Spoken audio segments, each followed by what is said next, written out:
መብረቅ በጣም ጠቃሚ ነው። መብረቅ ቢመጣ ነጎድጓድ ቢሰማ እንዴት ካደጋው እንትረፍ? ለ260 ቀናት በደቂቃ እስከ 28 መብረቆች ነው በዛ ቦታ ላይ የሚወድቁት። አንድ ወታደር በ6 ወር ጊዜ ብቻ 4 ጊዜ መብረቅ መጥቶታል። ብልጭ ማለቱ ለእጽዋት ጥቅም ነው በማለት አስገራሚ የስነ አየር ሳይንስን ጽፈው አልፈዋል። ብዙ ሰዎች ዛፍ ስር ተጠልለው ብዙ አደጋ ደርሶባቸዋል። በረዶ የሚገርማችሁ ፍራንክ ቲሸት 18 ዓመት አጥንቶ ከቅንጣት በረዶ ከረጋ በረዶ የሚገኘውን የሀብት መጠን በዶላር አስልቶታል። በዓለም የጊነስ ሪከርድ እስከመመዝገብ ደርሷል። ብልጭ ካለ በኋላ ድምፁ እስከምንሰማበት ጊዜ ስንት ሴኮንድ እንደፈጀ መዝግባችሁ ለ3 ማካፈል ነው።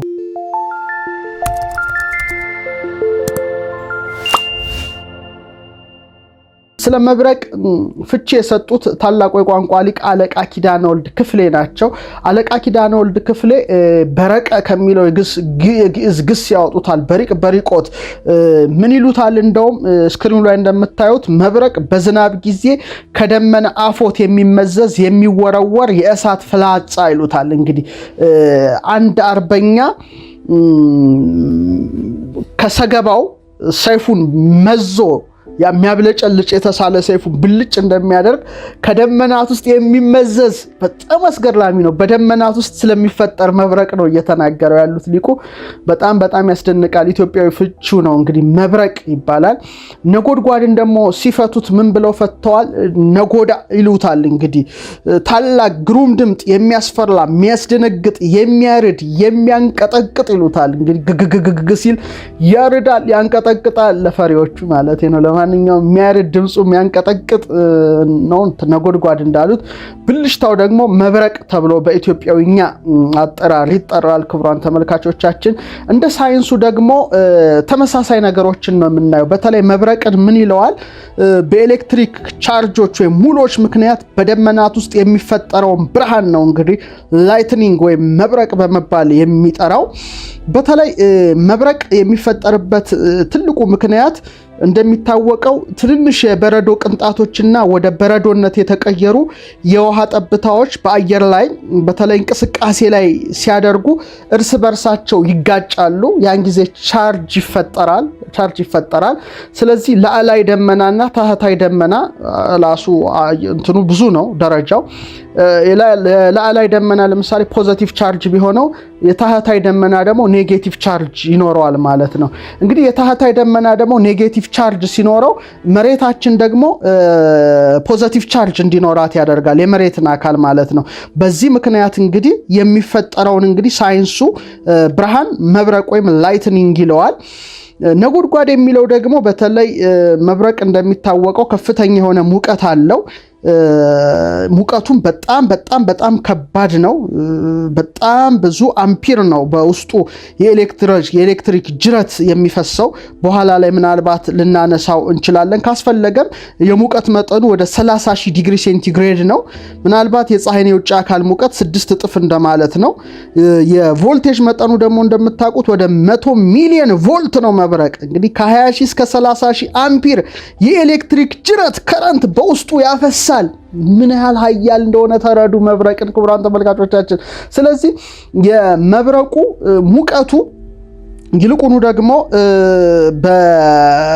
በሙቀቱና በግፊቱ ፍጥነት መጨመር ደግሞ አየሩ ይፍታታል፣ ኤክስፓንድ ያደርጋል። ያን ጊዜ ድምፅ ይፈጠራል ማለት ነው። ግግግግ የሚል ድምፅ ይፈጠራል። ያ እንግዲህ ነው እንግዲህ ነጎድጓድ የሚለው ሳይንሱ። ይህ በጣም አስገራሚው እውነት ነው። ሌላው መብረቅ ስንል ብዙ አይነት እንዳለ መረዳት ያስፈልጋል። በግዕዙ ወይም በአማርኛው መብረቅ ይባልና ብዙ መብረቆች ደግሞ መባረቅት ይባላሉ። መብረቅ አንድ አይነት አይደለም። ብዙ ሰዎች በተለምዶ አንድ አይነት ይመስላቸዋል። ግን ዝም ብለን ራሱ ስናየው ቅርጾቹ የተለያዩ መሆናቸውን የተለያዩ የመባረቅት ወይም የመብረቆች አይነቶች እንዳሉ ነው የምንረዳውና ክቡራን ተመልካቾቻችን ስለዚህ መብረቅ አንድ አይደለም። ስክሪኑ ላይ ያሳያቸዋለሁ። ብዙ አይነት የመብረቅ አይነቶች አሉ። ስለዚህ መባረቅት ይባላሉ። በተለይ አዳም 7ኛ ትውልድ የሆነው ሄኖክ የብርሃናትና የመባረቅት ምስጢር ተገለጠልኝ ይላል። የብርሃናትና የመባረቅት ምስጢር ተገለጠልኝ በማለት መብረቅ አንድ ሳይሆን ብዙ አይነት መባረቅት እንዳሉ እንግዲህ በተለይ ሄኖክ ይጽፋል በ15ኛው ምዕራፉ ላይ። ስለዚህ በጣም አስገራሚ ነገር ነው። በተለይ የመብረቅና የነጎድጓድን ነገር ቀደምት ኢትዮጵያውያንም በተቻላቸው መልኩ ጽፈዋል። እንግዲህ በጽሁፍ ያለውን ሰነድ ስናየው በደመና ተቋጥሮ በነፋስ ተጭኖ ሲወጣ ደመናና ደመና በተጋጨ ጊዜ ከውስጥ ይወጣል የሚል ነው እና በደመናት ውስጥም የሚፈጠር እንደሆነ ነው ቀደምት ኢትዮጵያውያን የጻፉት። ይሄ በጣም ያስደንቀኛል ክቡራን ተመልካቾቻችን። እና መባረቅትም ብለው ብዙ መብረቆች እንዳሉ ጽፈዋል። ለማንኛውም የመብረቅ አይነቶችን በዝርዝር ስነግራችሁ ስክሪኑ ላይ ደግሞ ፒክቸሮቹን ተመልከቱ ክቡራን ተመልካቾቻችን።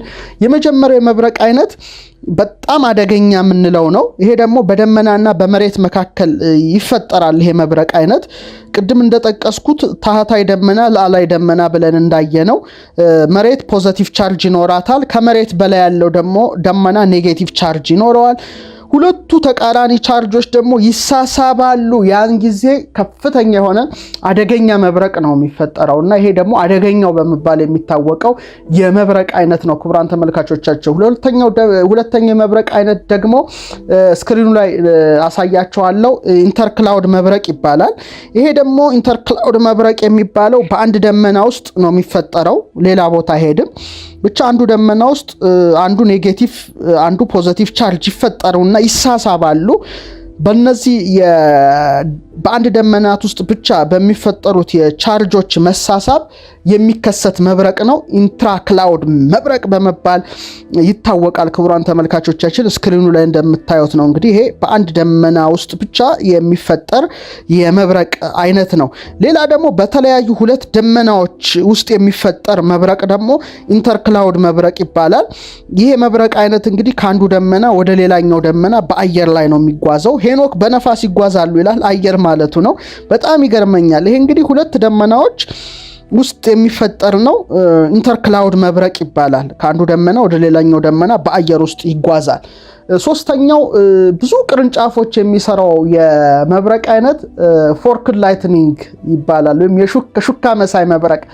በጣም ያስደስተኝ የመብረቅ አይነት እሱ ነው። ሳየው ማለት ቅርጹን ማለት ነው ክቡራን ተመልካቾቻችንና ሹካ መሳይ መብረቅ በመባል ይታወቃል። ፎርክድ ላይትኒንግ ይሉታል። ይሄ እንግዲህ የሚከሰተው ስክሪኑ ላይ ክቡራን ተመልካቾቻችን ተመልከቱት። ከደመና ወደ መሬት፣ ከአንዱ ደመና ወደ ሌላ ደመና ወይም በደመናና በአየር መካከል በሚኖር የቻርጆች መሳሳብ የሚመጣ ደመና ነው። ፎርክድ ላይትኒንግ ይባላል። እንግዲህ ሹካ መሳይ መብረቅ ነው። በጣም ብዙ የሹካ ነገር ጫፍ ሰርቶ እንግዲህ በደመናና አየር መካከል በሚኖረው የቻርጆች መሳሳብ የሚፈጠር የደመና አይነት ነው። ሌላኛው የመብረቅ አይነት የሚባለው ደመናው ሙሉ በሙሉ የሚሸፍነው የመብረቅ አይነት ነው። በጣም ይሄ ራሱ ደስ ይለኛል። በጣም ነው የሚገርመው። ብልጭ ሲል ደመናውን ይሞላዋል። እንግዲህ ሺት ላይትኒንግ በመባል ይታወቃል። ሺት መብረቅ ብለን መያዝ እንችላለንና አጠቃላይ ብልጭ ሲል ደመናውን በብርሃን ሊሞላው ይችላል ክቡራን ተመልካቾቻችን። ሌላው በደረቅና ሞቃታማ ወቅት መብረቅ ይከሰታል። ይሄ ደግሞ በሙቀት ወቅት የሚፈጠረው ሂት ላይትኒንግ የሙቀት መብረቅ ብለን ልንወስደው እንችላለን። ይሄ በሙቀት ሰዓት የሚፈጠር ራሱ አንድ የመብረቅ አይነት ነው። ሌላው እኛ ልናየው ማንችለው ከኛ እይታ ውጭ የሆነ ማለት ከደመና በላይ ደግሞ የሚከሰት መብረቅ አለ። ይህ የከፍታ ላይ መብረቅ ወይም ሃይ አልቲቲዩድ ላይትኒንግ በመባል ይታወቃል ክቡራን ተመልካቾቻችን። ይሄ እንግዲህ የከፍታ ላይ መብረቅ ወይም ሃይ አልቲቲዩድ ላይትኒንግ እንለዋለን። ይሄ የሚገርም ነው። ሌላ ደግሞ ደመና በማይታይበት ቦታ ላይ ድንገት ሳይታወቅ መብረቅ ይከሰታል። ይሄ እንግዲህ አንቪል ላይትኒንግ ይባላል። ብዙ ጊዜ መብረቁ ዝናብ ከሚዘንብበት አካባቢ ወይም ክልል ውጪ ነው የሚያርፈው። ይሄ ደግሞ በጣም አስገራሚ ነው። አንቪል ላይትኒንግ በመባል ይታወቃል ክቡራን ተመልካቾቻችን። ስለዚህ ይሄን ነገር ልናውቀው ልንረዳው ይገባል ማለት ነው።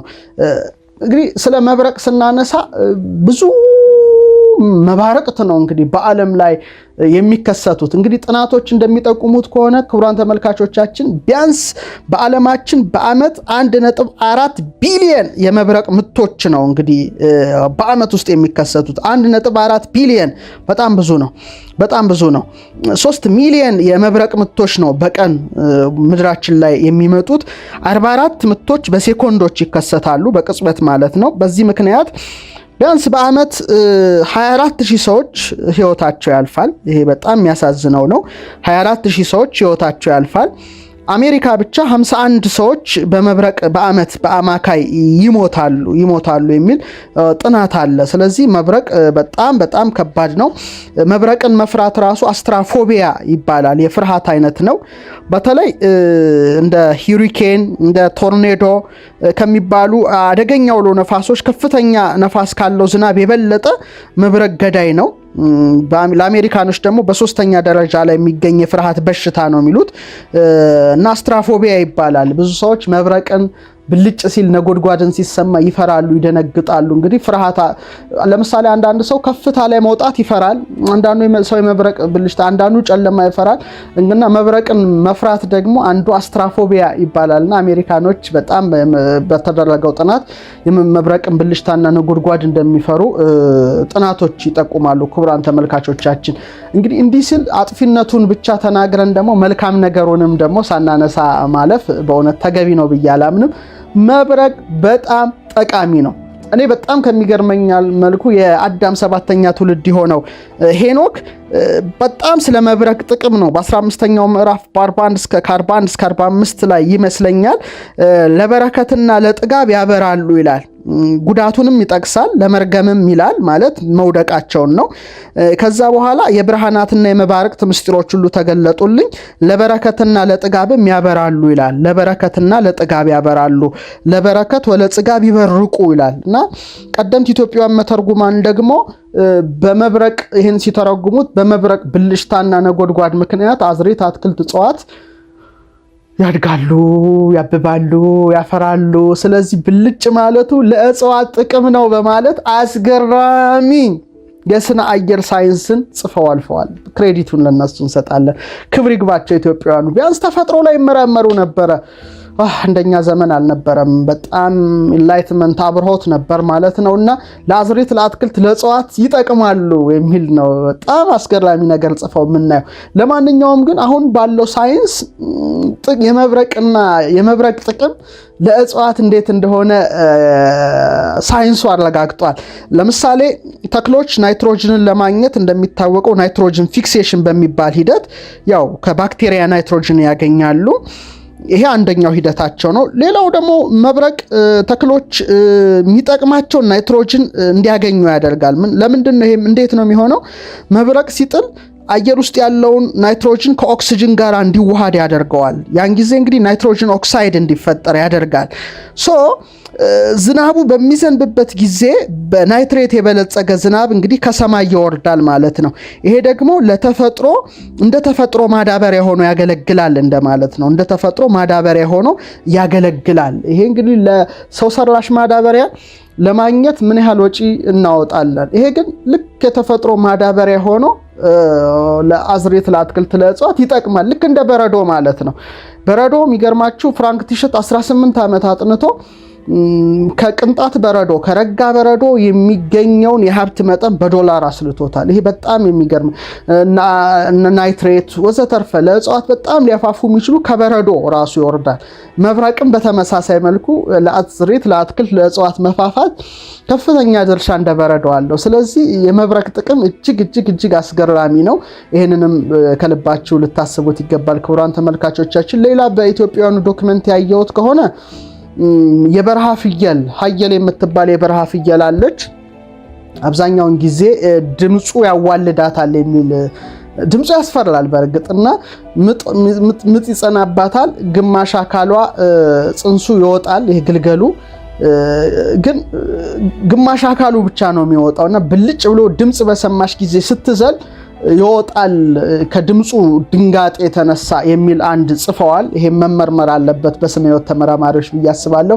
ሌላ ከማስታወሰው የጻፉት ከማዕድን አንጻር የጻፉት አለ። የመብረቅ ጥቅም ከማዕድን አንጻር ይሄም በጣም የሚገርም ነው። በተለይ መጽሐፈ ብራይባን ላይ ነው ይሄንን ያነበብኩት። በተለይ በረቅ የሚባል ኦልሞስት ከመብረቅ ጋር ስሙ ይያያዛል፣ ወይም ብርቅ ወይም በረቅ ይሉታል። በተለይ ከወንዝ ዳርቻ ነው ይሄንን ማዕድን የሚያገኙት። ውስጡ ክፍት ነው፣ ጭራ መስሎ ይታያል። እንደውም የሚሉት ምንድነው ይሄን ማዕድን ንጥረ መብረቅ ይመተዋል ነው የሚሉት፣ እንደ ሳጥን ያደርገዋል ነው የሚሉት። እንግዲህ መብረቅ ብዙ ጊዜ እንደምታውቁት ክቡራን ተመልካቾቻችን ማዕድን ያለበት አካባቢ ላይ የመውደቅ ጠባይ ያለው። ለምሳሌ ቬንዙዌላ፣ የአፍሪካዊቷ ኮንጎ በጣም ስማቸው ይነሳል። አሁን ቬንዙዌላ ከካታኮምቦ ወንዝና ማሬሴቦ ሐይቅ በዓለማችን ከሚከሰቱት አብዛኞቹ የመብረቅ ክስተቶች ውስጥ ቀዳሚነቱን ይይዛል። በዓለም የጊነስ ሪከርድ እስከ መመዝገብ ደርሷል። ለ260 ቀናት በደቂቃ እስከ 28 መብረቆች ነው በዛ ቦታ ላይ የሚወድቁትና ለምንድን ነው መብረቁ ሊበዛ የቻለው የሚል ጥናቶች በብዛት በሳይንቲስቶች ተጠምተዋል።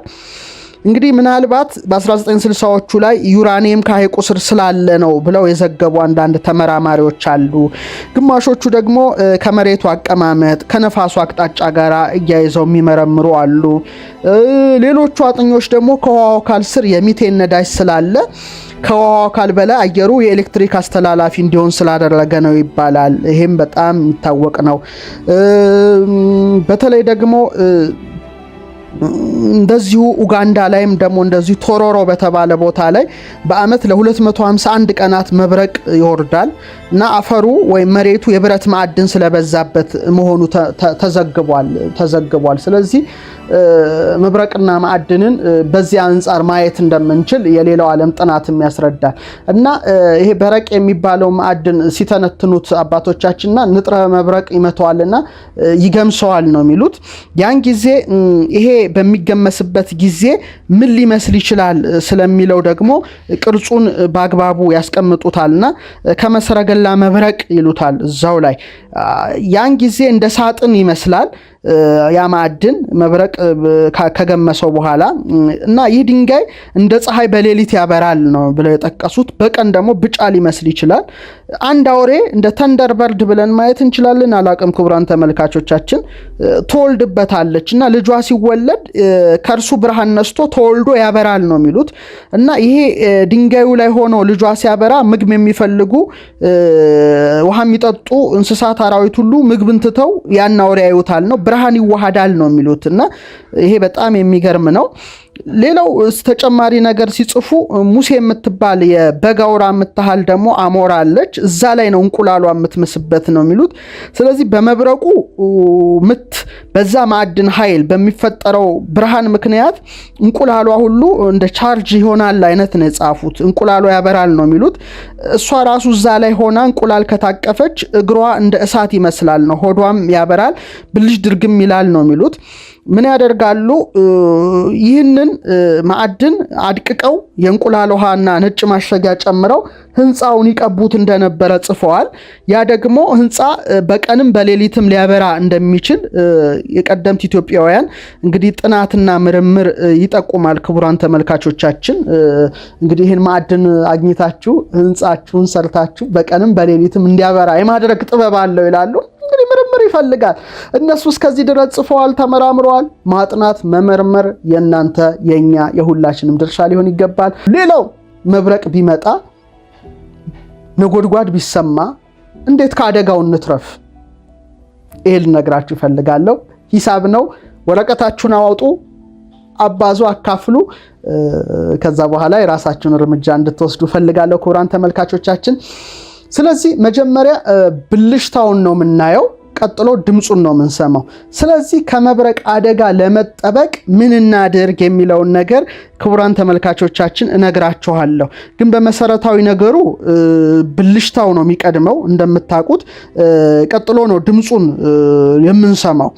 ምክንያቱም ያው እንደምታውቁት ብርሃን ከድምፅ የበለጠ ፈጣን ነው። ባንስ በሴኮንድ ወደ 300,000 ኪሎ ሜትር ይጓዛል። ድምፅ ግን ትንሽ ነው። በአማካይ ቤት ሙቀት መጠን ቢያንስ በሴኮንድ 343 ሜትር ነው።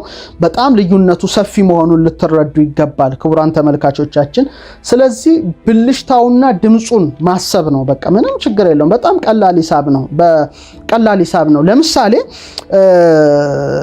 መብረቁ የሚነሳበት ቦታ ስንት ኪሎ ሜትር ላይ ነው የሚለውን ነገር ለማወቅ ነው ትልቁ ዋናው ዘዴ። ስለዚህ ብልጭ ካለ በኋላ ድምፁ እስከምንሰማበት ጊዜ ስንት ሴኮንድ እንደፈጀ መዝግባችሁ ለ3 ማካፈል ነው። በቃ በኪሎ ሜትር ታገኙታላችሁ። ለምሳሌ መብረቁ ብልጭ አለ እንበል። ብልጭ አለ ድምጹን እስክንሰማው 3 ሴኮንድ ፈጀ። ስለዚህ 3 ሲካፈል ለ3 1 ነው።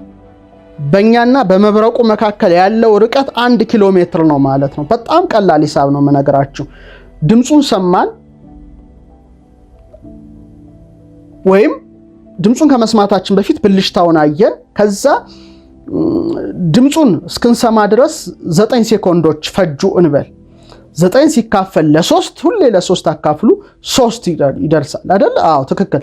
ስለዚህ በእኛና በመብረቁ መካከል ያለው ርቀት ስንት ነው ማለት ነው? 3 ኪሎ ሜትር ነው ማለት ነው። በቃ ይሄንን መረዳትና ማወቅ የኛ ድርሻ ነው። ለምሳሌ ደግሞ አንድሮሜዳ ላይ በዝርዝር እንደጻፍ ነው። ለምሳሌ ከ30 ሴኮንድ በታች ከሆነ አደጋ ክልል ውስጥ ነን ማለት ነው። ስለዚህ በደንብ በተቻለን አቅም እነዚህን ነገር በማሰብ በማስላት እርምጃ መውሰድ ይቻላል ማለት ነው። ስለዚህ ቢያንስ 30 ሴኮንድ ላይ ብንሆን ድምጹን መብረቁን ብልጭ ብሎ አይተን ድምጹን እስክንሰማ 30 ሴኮንድ ላይ 30 ለ3 ስናካፍል 10 ይቀራል። 10 ኪሎ ሜትር ነው። ከ10 ካነሰ በጣም አደጋ ክልል ውስጥ ነን ማለት ነው። ሚጥል ከሆነ ማለት ነው። ሚጥል ከሆነም ላይጥል ይችላል። ሊጥል ከሆነ ግን አደጋ ክልል ውስጥ ስለሆነ ቀጣዩን እርምጃ እንድትወስዱ እነግራቸዋለሁ። እንግዲህ ቢያንስ ድምጹ እስከ 20 ኪሎ ሜትር ይሰማል። ብርሃኑ ግን እስከ 160 ኪሎ ሜትር ድረስ ይታያል። ለምሳሌ ውቅያኖስ ላይ በደንብ ይታያል። ተራራ፣ ፎቅ፣ ከተማ ከሆነ ብዙ ጊዜ አናየውም፣ የሚጋርዱን ነገር ስለሚበዙ ማለት ነው። ሌላው መብረቅ የተቀላቀለበት ዝናብ ከሆነ በፍጹም መስኮትና በር አካባቢ እንዳትቆሙ፣ ራቅ ብለን ወደ ውስጥ መግባት አለብን። በተቻለን አቅም መስኮትና በርን መዝጋት ይገባል ይላል ሳይንሱ። በተለይ መጠለያ ቦታዎች ላይ ሰብሰብ ማለት አብሮ ነው ይገባል። ይሄ እንጂ ዝም ብለን የሆነ ቦታ ላይ ውጪ መቀመጡ በጣም አደገኛ ነው። ሌላው መኪና ውስጥ ከሆነን ደግሞ በፍጹም መኪናችንን መስኮትና በር መክፈት የለብንም። ዝግ መሆን አለበት። ውስጥ ከሆነንም እዛው መሆን አለብን እንጂ ወደ ውጪ መውጣትም የለብንም። መብረቅ የሚጥልበት ዝናብ ከሆነ ማለቴ ነው። መስኮቱንም ዝቅ አድርገን መመልከት የለብንም። ውስጥ ከሆነን አደጋ የለም። ውጪ ከሆነን ግን አደጋ ድንገት ሊያጋጥመን ስለሚችል እንድትጠነቀቁ ራሱ አንዱ የሳይንስ ውሳቤ ነው። ሌላው በዛፍ አካባቢ መጠጋት የለብንም፣ በተለይ ረጃጅም ዛፎች። ምክንያቱም መሬት ቻርጅ ያደርጋል። መብረቅ ሲጥል ዛፎችም እስከ ቅርንጫፎቻቸው ድረስ ቻርጅ ይሆናሉ። ስለዚህ ዛፎቹ መብረቅ ቢመታቸው መብረቁ ደግሞ ዛፉን ሲመታ በዛፉ ዙሪያ ደግሞ የተወሰነ ርቀት ድረስ ይሰራጫል። ስለዚህ ቢያንስ የዛፉን ቁመት 2 እጥፍ ከዛፉ መራቅ ያስፈልጋል። 2 እጥፍ መራቅ ያስፈልጋል። ይሄ በጣም ልታስቡበት ይገባል። ብዙ ሰዎች ዛፍ ስር ተጠልለው ብዙ አደጋ ደርሶባቸዋል እና ይሄ ራሱ አንዱ ሊታሰብ ይገባል። ሌላው ለምሳሌ ሜዳ ላይ በድንገት ብንሆንና መብረቅ የተቀላቀለበት ዝናብ ቢጥል ምን ልናደርግ ይገባል? ቢያንስ ከ4.5 ሜትር በላይ መራራቅ ይገባናል። ሰዎች አብዛኞቹን ካለን እንጂ አንድ ላይ መሆን የለብንም። መቆም የለብንም። መሬት ላይ መጋደም የለብንም። ስክሪኑ ላይ እንደምታዩት ጉልበትን እጅ ላይ አድርጎ መሬትን በትንሹ ረግጦ ቁጥጥ ማለት ነው። በቃ ሌላ ምንም ነገር አያስፈልግም። ቁጥጥ ነገር ነው የሚያስፈልገው። ስለዚህ በ4.5 ሜትር ተራራቁ። መሬት ላይም አትተኙ፣ አትቁሙም። ትንሽ ጉልበት ላይ እጃችሁን ጉልበታችሁ ላይ አድርጋችሁ ቁጥጥ ብቻ ማለት ያስፈልጋቸዋል። ይሄ እንግዲህ አንዳንድ ቦታዎች ላይ መጠለያ የሌለበት ቦታዎች ላይ ስንሆን ማድረግ የሚገባን ጥንቃቄ ነው። ሌላው 2013 እንደ ጎርጎሮሳዊ ዘመን ቀመር ካሊፎርኒያ ላይ መብረቅ ወድቆ አንዱን ሕፃን ገሎ አንዱን አደጋ አድርሶበታል። ይሄ የሆነው ምንድነው? መብረቅ ሊጥል ሲል ሰውነታችንን ይወረናል፣ ጸጉራችን ሊቆም ይችላል። እንግዲህ ቻርጅ ነው፣ ሊቆማል ጸጉር። ስለዚህ ሕፃናት ናቸው ሲጫወቱ ካሊፎርኒያ ላይ ጸጉሩ ቆመ፣ የሁለቱም ቆመና እነሱ ይጫወታሉ፣ አላወቁም። ግን በዛ ሰዓት መብረቅ መጥቶ አንዱን ገሎታል። ስለዚህ ጸጉራችን ከቆመ ወይም ሰውነታችን የመውረር ስሜት ከተሰማን አደጋ ስለሆነ ፈጣን እርምጃ መውሰድ ይገባል ማለት ነው። ክቡራን ተመልካቾቻችን እንግዲህ በጣም መብረቅ ጥቅምም እንዳለ ሁሉ እንደዚህም አይነት ከባድ አደጋም ሊያመጣ እንደሚችል ማወቅ መረዳት አለብን። መብረቅ በጣም አስደናቂ ነገሮች አድርጓል። ለምሳሌ ኮሎምቢያ ውስጥ አንድ ወታደር በ6 ወር ጊዜ ብቻ 4 ጊዜ መብረቅ መጥቶታል። ስክሪኑ ላይ ተመልከቱት። ይሄ በጣም አስገራሚ ነው። 4 ጊዜ መብረቅ መጥቶታል። በጣም ይገርማል። በቃ አብዛኛውን ጊዜ ለምሳሌ በ1998 የአንድ እግር ኳስ ቡድን በሜዳ ላይ መብረቅ በመመታቱ በጣም የሞት አደጋዎች ተከስተዋል። ታውቃላችሁ፣ በየጊዜው ሊከሰት ይችላል እና ይሄ የሚገርመው ኮሎምቢያ የሆነ ወታደር በ6 ወር ጊዜ 4 የተመታ። ስለዚህ ምን አደረጉ? በቃ ይሄ ነገር ለውጥ ሊያመጣ አልቻለም ብለው ወደ ባህላዊ ሐኪሞች ነው የወሰዱት። ከዛ እንደምታዩት አፈር ውስጥ በቁሙ ከአንገቱ በታች ነው የቀበሩት። እንግዲህ በቁም መቀበር በሉት። ይህ ሰውነት ውስጥ ያለው የኤሌክትሪክ ቻርጅ ወደ አፈር ውስጥ እንዲመለስ በማሰብ ነው ይባላል። እንግዲህ እንደዛም ሆኖ ግን በኋላም እንደተመታ ደግሞ መረጃዎች ይጠቁማሉ። በተለይ በገጠርም ይመስለኛል የከብት አዛባ ውስጥ ይጨምሩታል። የከብት አዛባ ውስጥ ሰው መብረቅ የመታውን ምናልባት ኒውትራላይዝ ለማድረግ ይመስለኛል ውስጡ የገባውን። ግን እንደኔ ደግሞ ምልከታ መብረቅ የተመታ ሰው በጣም ሰውነቱ ይጠበሳል፣ ይቆስላል። ኤሌክትሪክ ነው እንዳለ ሊልጠው ይችላል። ስለዚህ ቶሎ ተብሎ ሕክምና መስጫ ቦታ ውስጥ ሄዶ ያው ቶሎ ፈጣን የሆነ ሕክምና ቢደረግለት መልካም ነው የሚል እሳቤ ያለኝ ክቡራን ተመልካቾቻችንና መብረቅ በጣም አስገራሚ ነገር ነው።